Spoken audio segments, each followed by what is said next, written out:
Kita lanjutkan pembahasan mengenai logika Boolean pada bagian yang kedua, yaitu aljabar Boolean.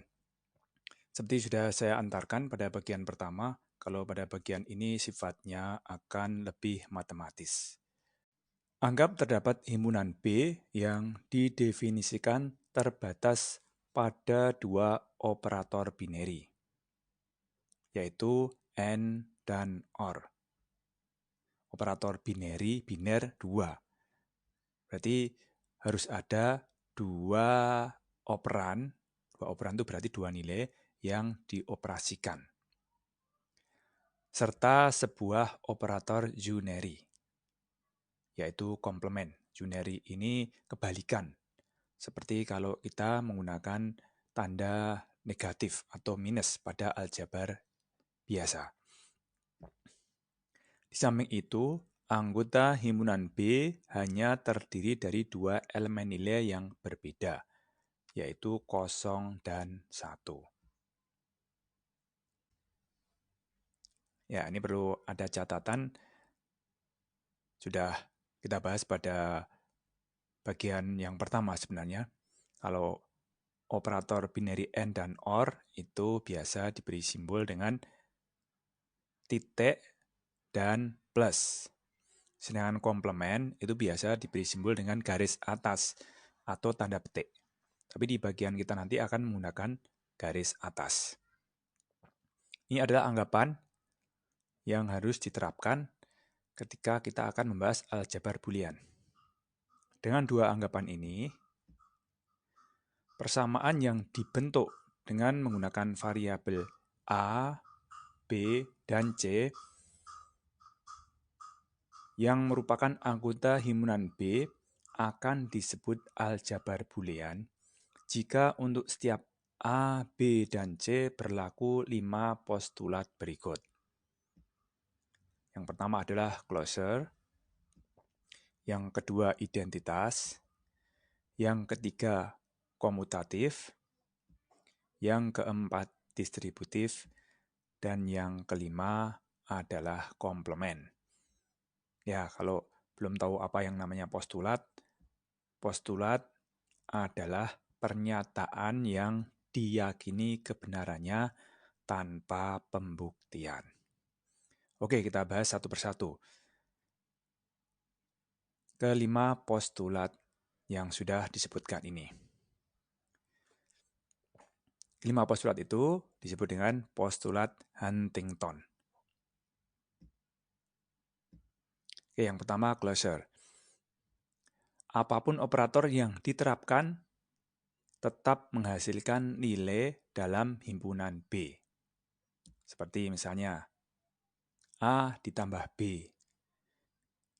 Karena nilainya hanya 0 dan 1, maka misalnya A sama dengan 1, B-nya juga 1, itu tidak berarti nilainya menjadi 2.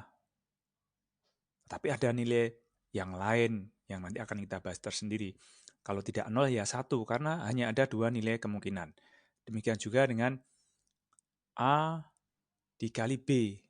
Nah, kalau misalnya B-nya itu juga A, maka di sini tidak ada istilah A kuadrat. Nilai A kali B itu tetap 0 atau 1. Nanti ada contohnya. Oke, lanjutnya yang kedua adalah identitas. A ditambah 0 sama dengan A. Dan A dikali 1 sama dengan A. Tentu ini simbol plus dan titik atau kali ini mewakili OR dan AND. Ya, yang kedua ini sudah mulai terlihat. Kita sudah terbiasa pada aljabar yang sudah biasa kita pelajari dalam matematika. Kemudian yang ketiga adalah komutatif. Ini juga sama persis. A ditambah B sama dengan B ditambah A. Jadi dibolak-balik sama aja. A or B itu sama dengan B or A. Demikian juga dengan A kali B akan sama dengan B kali A. Atau A and B sama dengan B and A. Yang keempat adalah distributif. A kali dalam kurung B ditambah C akan sama dengan A kali B ditambah A kali C. Jadi dikalikan satu per satu apa yang ada di dalam kurung dengan faktor A yang ada di luar. Ini kalau kita membacanya kali. Tentu saja kali itu melambangkan N dan plus adalah OR. Dan yang kedua, ini agak berbeda dengan dunia matematika sehari-hari. Ini kalau yang tadi kan yang di dalam kurung itu adalah plusnya. Sekarang yang di dalam kurung, yang di sisi kiri adalah kalinya. Ternyata dalam aljabar Boole berlaku ketentuan A ditambah dalam kurung B kali C itu akan sama dengan A ditambah B, ada di dalam kurung itu ya, dikalikan dalam kurung A ditambah C. Kemudian yang kelima adalah komplement. Untuk setiap A yang merupakan anggota himpunan B, terdapat elemen unik, yaitu A komplement yang juga anggota himpunan B, sehingga A ditambah A komplement akan sama dengan 1, dan A dikalikan A komplement sama dengan 0. Ini adalah 5 aturan atau 5 ketentuan dalam aljabar Boolean yang dikenal dengan postulat Huntington. Selain kelima postulat itu masih terdapat hukum-hukum lainnya yang berlaku dalam aljabar Boole. Yang pertama, atau kalau diberi nomor dengan melanjutkan yang tadi, yang keenam berarti adalah hukum idempotent. Idem ya, berarti sama ya, sama dengan atas itu idem, sama dengan sebelumnya. Jadi A ditambah A sama dengan A, dan A kali A sama dengan A. Dan yang ketujuh adalah hukum dominasi. A kali 0 sama dengan 0. Sama ini ya dengan aljabar biasa. A ditambah 1 sama dengan 1. Nah ini juga lebih mudah diingat.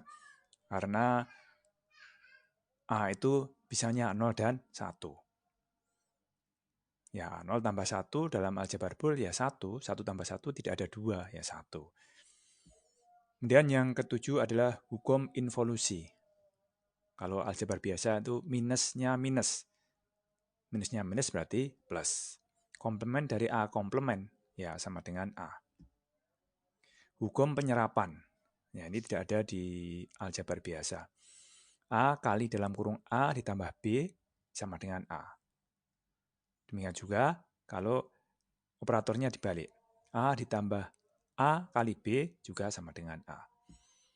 Kemudian yang ke-10 ini sama persis dengan yang ada di aljabar biasa, yaitu hukum asosiatif.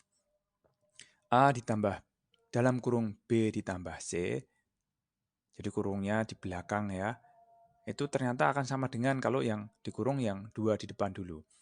Sama dengan A ditambah B ditambah C.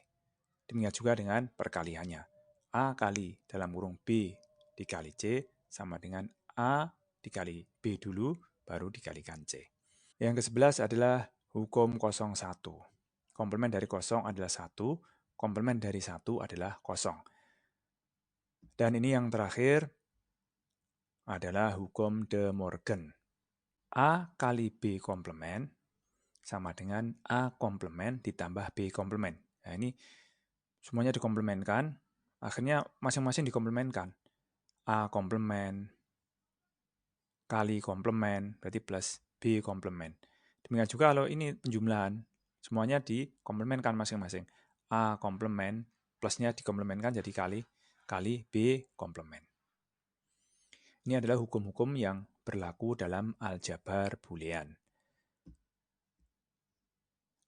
Dalam prakteknya, ini banyak diterapkan pada perangkat keras, seperti sudah dibahas pada bagian pertama. Setiap operator itu diwujudkan dalam bentuk rangkaian elektronika digital yang disebut dengan gerbang. Ini ada gerbang N. Jadi kalau ada rangkaian seperti ini, berarti Y-nya adalah perkalian dari masukannya. Y sama dengan perkalian dari A dan B. Dan gerbang yang kedua, itu adalah gerbang OR. Rangkaiannya seperti ini, simbolnya. Ini berarti Z adalah penjumlahan dari A dan B. Dan yang terakhir adalah NOT atau komplement. Ini simbolnya sebenarnya banyak yang disingkat. Tidak harus seperti ini persis, segitiganya ini bisa hilang. Kalau digabungkan dengan simbol-simbol yang lain sehingga lebih praktis. Nanti ada contohnya. Jadi ini segitiga, kemudian di ujungnya ada lingkaran kecil, buletan. Y sama dengan A komplement. Ini bisa dihilangkan nanti. Oke, langsung saja pada penerapannya. Contoh soal. Gambarkan rangkaian logika dari tabel kebenaran berikut. Nah, ini dia. Misalnya ada satu sistem, walaupun ini sistem sederhana ya, yang di sisi kiri Y, keluarannya. Kemudian yang di sisi kanan adalah masukannya. Hubungan input-outputnya seperti ini. Begini cara menyelesaikannya. Buat persamaan dari keluaran yang sama dengan 1. Ini keluarnya 1. Nah ini supaya 1 berarti kan ini harus dikomplementkan. Jadi pada baris ini ketemu A komplement kali B. Nah begini. Yang kedua ini. Satu yang kedua ya. Ini supaya 1 perkaliannya, berarti B-nya harus dikomplementkan. Akhirnya menjadi A kali B komplement. Yang terakhir ini sudah 1 semua, berarti tinggal dikalikan. Nah ketiga-tiganya kemudian dijumlahkan. Kemudian dibuat rangkaian logika berdasarkan persamaan yang didapat. Jadi rangkaiannya seperti ini. Ini gerbang N yang pertama, keluarannya ini A-nya ada komplemennya. A komplement kali B. Kemudian yang kedua, ini B-nya ada komplemennya. Jadi A kali B komplement. Yang terakhir A kali B saja. Ini dijumlahkan, diorkan. Ini adalah Y-nya. Jadi sudah sama persis. Rangkaian akan lebih sederhana jika persamaan terlebih dahulu disederhanakan dengan aljabar Boolean. Nanti setelah persamaannya sederhana, baru dibuatkan rangkaian logikanya. Perhatikan ini. Ini adalah persamaan yang didapat langsung dari tabel. Tuh, berdasarkan hukum yang ke-6. Tuh ya, bagian yang perlu diperhatikan. Seperti hukum yang ke-6. Hukum yang ketiga, perhatikan ini. Kalau dibolak-balik kan sama saja ya. Kita perhatikan lagi, kita bisa menyederhanakan hukum yang keempat. Itu ya, ini hukum yang keempat. Yang termasuk dalam tadi, postulat Huntington. Kemudian yang sisi kanan juga sama. A-nya bisa dikeluarkan, kemudian B komplement ditambah B dimasukkan di dalam kurung. Nah, ternyata yang ada di dalam kurung ini tidak lain kan 1. Jadi ini dalam kurung 1, ini juga di dalam kurung 1. Akhirnya kan sama saja dengan A ditambah B, karena masing-masing dikalikan 1. Jadi Y sama dengan A ditambah B. Loh, ternyata yang rumit tadi itu hanya perlu dibuat dengan 1 gerbang OR saja. Jadi kesimpulannya rangkaian yang rumit seperti ini pasti membutuhkan IC yang lebih banyak, lebih mahal. Itu bisa disederhanakan menjadi 1 gerbang OR saja. Jadi lebih simpel. Nah, kebetulan saja apa yang dijadikan kasus ini adalah kasus gerbang OR. Ya, demikian bagian yang kedua dari logika Boolean ini. Semoga mudah dipahami dan membawa manfaat. Cukup sekian dan terima kasih atas perhatiannya. Wassalamualaikum warahmatullahi wabarakatuh.